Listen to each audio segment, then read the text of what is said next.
Well, hello and welcome to the Ramon Foster Show. And it is Victory Monday here on the Ramon Foster Show. Oh, wait, it's not Victory Monday. Look at what you're wearing. Well, it's not for some. I told you after Saturday, I would be cool. I'm fine, okay? It doesn't matter that Eddie's behind the scene and he can see me wearing this UT orange right now. Hey, there was a lot of H2P. I didn't know what that means because I didn't hear anybody really say it. All I heard was like, go Vols. That's the last one. There. Okay. Well, nonetheless, the Pitt Panthers did prevail Saturday despite the vocal and visible support of Ramon Foster near the Tennessee sideline, just letting everybody hear it.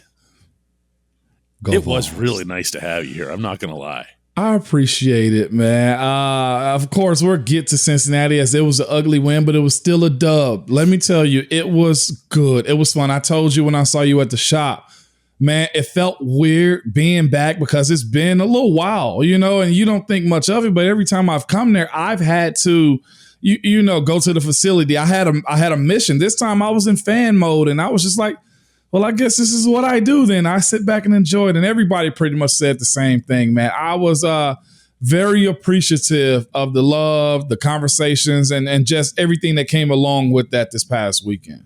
No, it was really, really cool. You mentioned Cincinnati. I just got back from Cincinnati. And Moan, yeah, you know, there are wins, there are losses, and then there are wins that kind of feel like losses. And when, despite the outcome, despite, Minkah Fitzpatrick's brilliance, I mean brilliance, not excessive use of the term here. Yeah. It's just without TJ Watt, without Najee Harris, having them for the foreseeable future, it does resonate, doesn't it?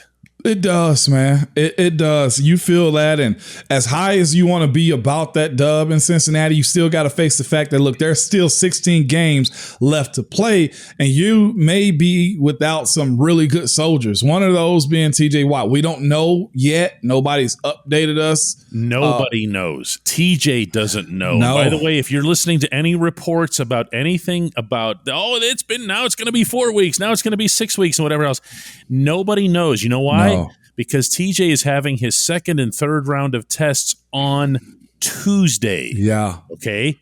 Today is Monday, so TJ doesn't even know. Sorry, just wanted to get that out. And the reason is because those MRIs take a long time, and maybe he's got to fly to what we call a specialist that can really break down what's going on and what's the best thing for his body, his future, and for the Steelers too. So, but you leave without, TJ, and then you also have Najee go down and Mason Cole go down. I love to say that's AFC ball, but I actually hate that, there's others that went down in the game too. You're just like, okay, we got a new team. And Levi Wallace, we got to throw him in there too. And it didn't look particularly good with the ankle. No, it didn't. And like I said, you start off the season with a team that you're ready to go to war with as far as week in and week out, and you find yourself having to scramble and find different ways to remake your team simply because you're without some of your starters almost initially as the season starts, man. The best thing about that is you have the ability to let those guys grow into those roles of being new starters. I mean, let's be honest now, Jaylen Warren gotta step up. Like that's just where that's where we are right now. And that whole entire defense gotta supplement those 20 plus sacks that TJ Watt was clearly on his way to getting again. And then on the back end of the coverage with Levi potentially being out for at least a week or two, in a sense, like this could be, it could be a challenge. It was already a challenge, DK. How do you deal with it as a player, though? Because that's a different thing. I guess the best parallel that I can come up with was the obvious, which is losing Ben early on in 2019. Yeah. And I'm going to share with people here something from the inside, meaning inside the locker room when Ben was hurt and you guys kind of had an idea and, we're over there, we're sniffing around the reporters. We're trying to find out what and you're like, we'll see, even though you knew everything. I know how this goes. But you had to know that it was going to have a significant impact on your season because it happened so early. How did you say, well, listen, like you just said, there's X number of games left? Yeah. Initially you get that sunken feeling of, golly, this can't be real. And players play those same games as fans do. You play those tricks on your mind like, man, is it over? Are we going to be fine? Well, what's next? And then reality hits you where you got to go into meetings and then you realize, well, it's going to take all of us. And that's, of course, is a team-minded mindset and thing to say, but it really is just that. You look to young guys and say, you need to step your you-know-what up. You look at your guys to your left and your right if you're playing on the offensive line. It's like, look, we got to carry this load. We got to be the reasons why we're winning. And guys on that defense have to say the exact same thing. It's got to be a guy like Alex Highsmith who had a really good game. Okay? 3 sacks? Come on. 2 in the first 4 minutes. Come on. And they were bull rushes, Mon. He didn't out-clever anybody. No, he straight up kicked butt, man. Yeah. And with that being said, that's got to happen. Another guy, as far as, that role of getting home, like Terrell Edmonds has to be one of those guys that kind of step up again. Like I'm saying the most obvious takes, but it's guys that are just forced to grow up. I'll say this, when Marquise went out or if Ben was out, like I feel like my leadership stepped up, my play stepped up, guys around me, their sense of urgency stepped up a lot. Like TJ is a superstar in this league. That's the side I'm more worried about anything. I almost feel like Jaylen Warren is going to be fine. I feel like Benny can do the job too when it comes down to guys getting reps. I'm not afraid of that. Let's not forget that they picked up Malik Reed a week before the season, and now that looks like a guy with 13 sacks over the last 2 years for the Broncos, a younger guy, presumably with the arrow pointing up and everything. This is what I want to know, though. Okay, I want this mental thing because there feels like a disconnect. I'm going to tell you this. I'm going down the elevator from the press box in Cincinnati, and everything in our comment section everywhere is doom and gloom and everything. And I'm not going to lie, I'm kind of thinking the same thing. Season shot, right? And I go into your room. You know what I'm going to say here. I go into the visitors' locker room, and it's woo, and they're dancing, and the head coach is dancing with Marcus Allen and everything else. And I go, how do they do that? How does that focus hold like that? DK, you just gotta keep going. If not, you'll be friggin' 1-16 on the season. There is no time to harp on that. Of course, there'll be group chats talking about it. Guys are just in the meeting rooms resetting on Wednesday. You have those conversations about where we need to be, what we need to do, who needs to do what. But DK, there's no time for that. Like there's zero sympathy. What do I always say? Coach Tomlin says, people either don't want to hear about your problems or glad you got them. And there's a guy that wears number 90 that somebody next week is glad he's not going to be on the field, DK. Oh, my goodness. When we come back, you will not want to miss this segment that we're going to have about the Steelers running back situation. Trust me on this.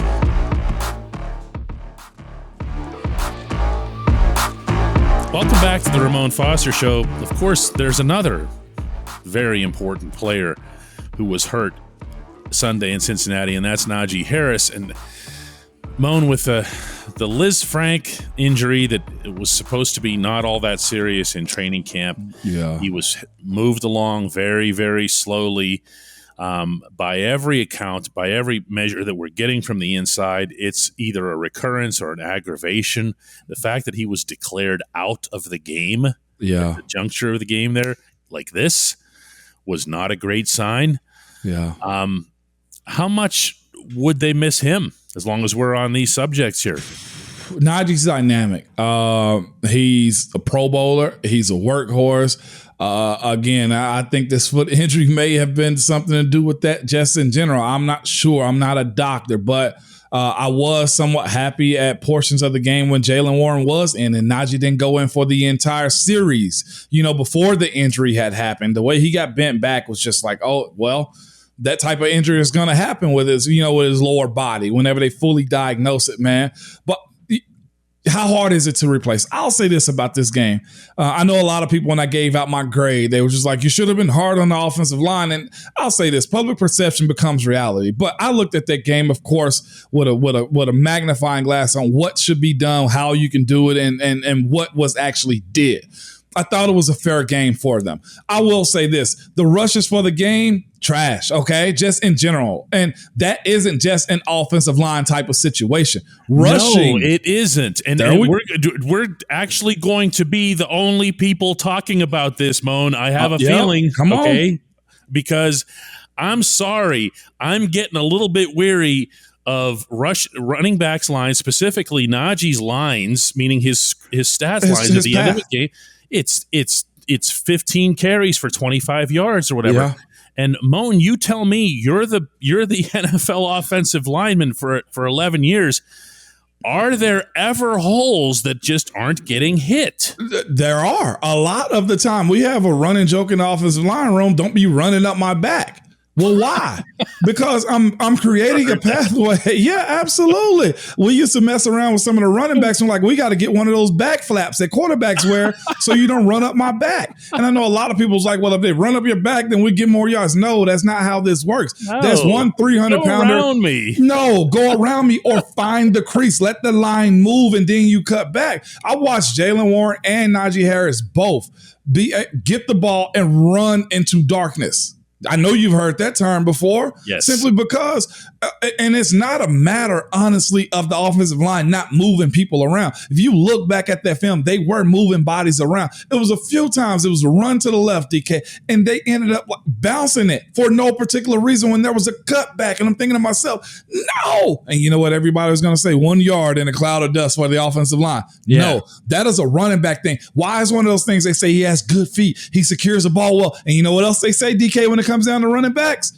Oh, he's got good vision. Oh, you're allowed to have good vision too. Here's the thing here. Listen, I'm not going to pretend here, at least speaking only for myself here, that the offensive line has exactly kicked anybody's rear end. Come on. Okay, on the run blocking front. And by the way, before you go, that I saw this in the locker room, and Chooks, of course, was joking around with me. He was like, "Oh, Mon said we trash." I said, "Well, did I lie about what I saw?" Okay. And there was no rebuttal to it. You can if it's bad, DK, we gonna call it that, right? If it's good, it's good. And I saw some good out of this offensive line this past Sunday. Go ahead. I didn't mean to. No. I thought their pass protection was good. We talked about this. I talked with Chooks. I talked with Kevin Dotson. I talked with Mason Cole. And they felt, and these guys haven't been BSing me even through the struggle. As a whole, when you say this. Pass pro was there for the most part. It wasn't great, but it was a lot better. I saw the same plays that everybody else saw where people were missing blocks. Yeah, I saw that, but it wasn't a lot. No, Dotson said something I thought, and I had really made a mental note to myself in the moment that he said it to me to share it with you, and I'm going to do it right here. He said the difference, and he said this with conviction, the difference in this game and the other things that we've been doing is that when something went wrong, we knew exactly what it was. Yeah. And I couldn't believe he admitted that, because it's a heck of, but that's the extent to which these guys have been honest with me, and I appreciate it. Okay, he said we knew exactly what went wrong and how to fix it, and we talked about it. And when we talked about it to the guy to my left or to my right, it was understood what was wrong. This is a group that's coming together. Yes, but Moan, a running game also involves a running back.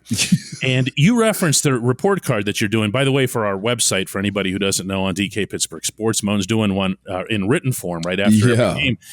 And one of the comments that I found interesting in there came from a reader who said that when he watches Najee go into the backs of the offensive darkness, line, into the darkness, that it feels like he's running the play that was supposed to be there as opposed to the play that is there. And he compared him to Le'Veon Bell. I'm not sure I want to go. Lev is such a different type of runner.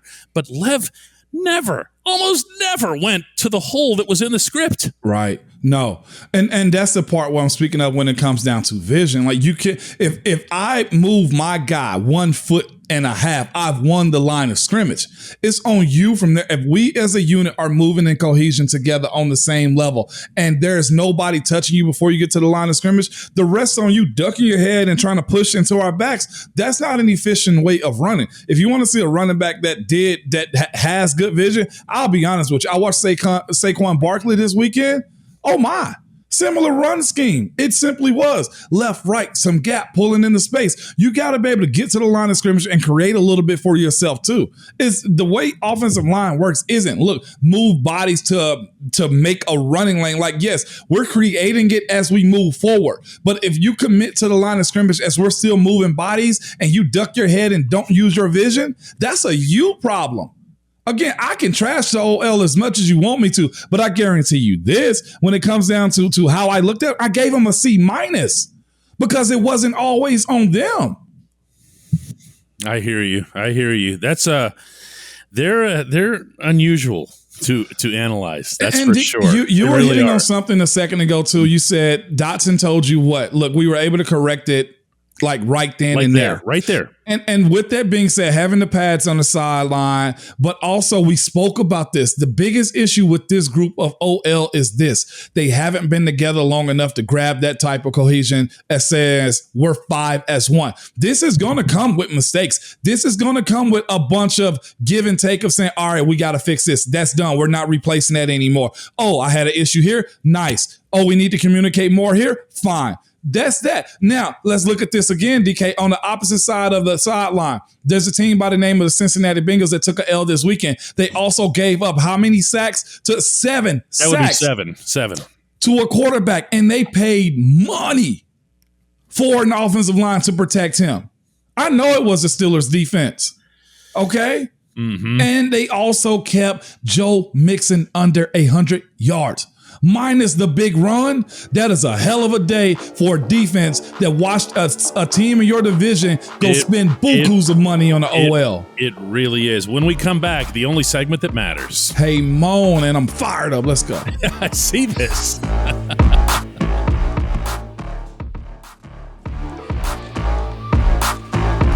Welcome back to the Ramon Foster Show, where this segment, the Hey Mon segment, is brought to you by the Get-Go Cafe and Market, where it's all about quality. 3 expert chefs fine-tune every detail so that every sub and burger, salad, wrap, drink, and appetizer gets made with fresh ingredients and always tastes amazing. Order your favorites at the Get-Go Cafe and Market today. Better believe it. Mon, you ready for a good one? Let's do it, man. Sean Campbell, subscriber to DK Pittsburgh Sports, and one of the many people who had issues with your report card, because you know what? Every report card that anybody does is wrong. You understand that, right? Yeah, I do. Because no one's grades are going to match yours. And I knew it, too. I absolutely knew it. So Ramon did his first report card for our website, and he was a little bit tougher than I would have been on some. He was a little easier than I would have been on some, too. But Sean Campbell says, hey, Mon, all those interceptions and all those stops in the end zone, and you still can't give an A grade to the defense. Rough, man. I got to say, I'm with Sean here. I'm with Sean.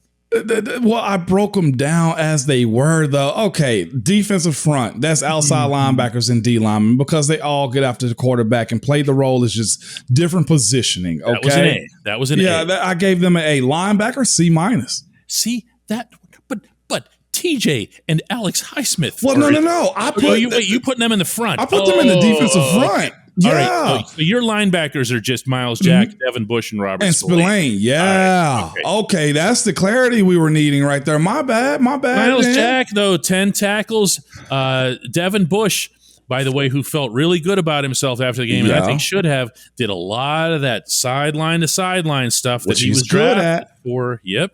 Yeah, which he's good at, but I didn't think they filled the holes in certain runs. I thought Joe had a little bit more, he won some war of attrition situations, man. Also, getting their hands on the ball as far as being right there in front of him wasn't as clear as I needed it to. Miles Jack, though, I will say early on, had a mean breakup on a huge, what was it, second or third down? Yeah, he did.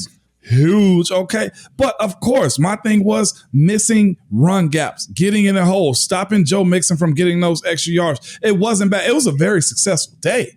But there was just a little bit more that was needed in those situations. I saw them get absorbed and blocked sometimes. I'm like, you got to get off of that in a game like this. You better punch somebody under the chin, run through them. Well, since I'm representing Sean in this particular case, okay, go I ahead. really am. Then you have secondary with a B. How many interceptions and pick sixes did you want them to have, Moan? Can I say this?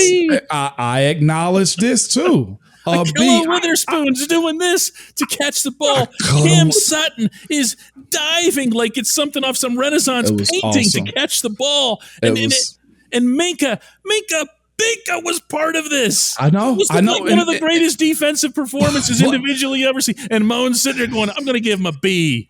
But listen at this. You're not wrong at all, okay? But can we talk about not being able to stop on that drive where Jamar Chase gets the catch for a touchdown? Can we talk about the tight red zone situations in which was there and they didn't capitalize on getting off the field? I'm with you. That could have easily been an A or A minus, A plus LM. People would have been like, yeah, but look, we never as good as you think it is, never as bad as you think it is too. That's the world that I'm living in. You expected one thing? No, we're going to have it another. The guys playing out of position, you can look in my description of, I said, look, this could have went a little bit higher. But the fact that you had guys able to walk down the field and play throw and catch 10 yards for 129, and I acknowledge Jamar Chase is that dude. Oh, what a player. Come on. He's that dude.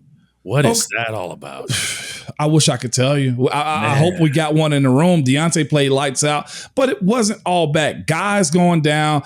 I knew there was going to be some drop off. That's probably what I looked at more than anything was, all right, look, we got to keep them out of the game. You had them locked up. And again, I thought with what they ran towards the tight red zone, as far as pushing the game into overtime, was more or less just guys being out of position and still not making those plays. I wasn't okay with that, DK. Sean, I did my best for you, my man. I did. I know you did. I went to bat. I did. If that's the case, then, special teams should have got an A plus too then. But Boz missed kicks. Okay. The block extra point was phenomenal though. Yeah. But DK, I'm safe because you know why? How about Gunner with a big return? Oh my gosh. I mean, it was huge, but there was mistakes here and there. I'll say this though. Overall, again, I told you, an A for the team. That was a huge statement game. You know that was at the end of the day, and that was the sentiment at the end of the day. They won a game in Cincinnati, and they were peeling off the bruises and the stains and the blood and everything else, but they won a game in Cincinnati. Ramon, you've been there, my man. That's why I gave that an A. Okay, so whatever I didn't give, you go grab that A and put that in the secondary, okay? Let's do this again tomorrow. Yes, indeed.